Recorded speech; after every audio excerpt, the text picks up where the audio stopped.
The Iranian ambassador's residence in Libya's capital, Tripoli, was attacked earlier this week by militant soldiers claiming allegiance to the Islamic State.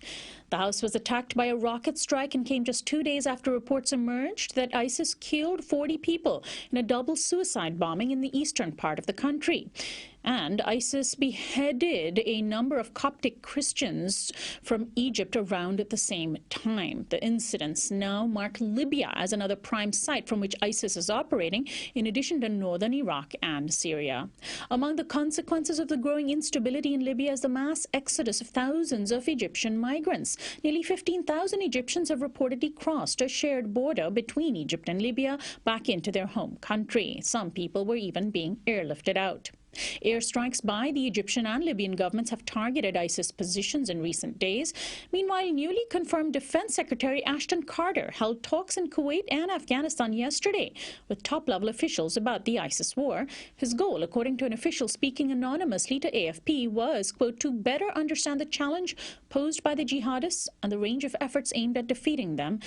My guest is Matthew Ho, Senior Fellow at the Center for International Policy, former Director of the Afghanistan Study Group, also former U.S. Marine and State Department official who resigned in protest from his position in Afghanistan in 2009. Welcome to Uprising, Matthew. Hi, good morning. Good morning, and thanks so much for joining us. Now, Libya had already been racked by violence and instability in the aftermath of the NATO intervention that ousted Colonel Gaddafi.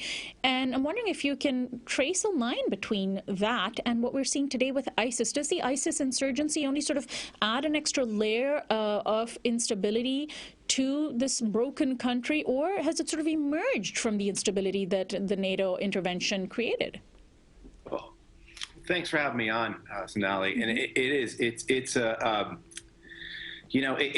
part and parcel to what we see throughout these conflicts. And really, if you study warfare, if you look back at the history of war, you see as the wars continue, as a cycle of violence or hate or revenge perpetuates, extremist groups grow in strength, extremist groups grow in adherence, extremist groups grow in allegiance. And so certainly it should be of no surprise that we now see this successful extremist group, the Islamic State, its successes in Iraq and Syria, being duplicated in other places like Libya, and also there are reports of its emergence in Afghanistan. But this certainly is the result of the destabilization racked by the civil war in Libya.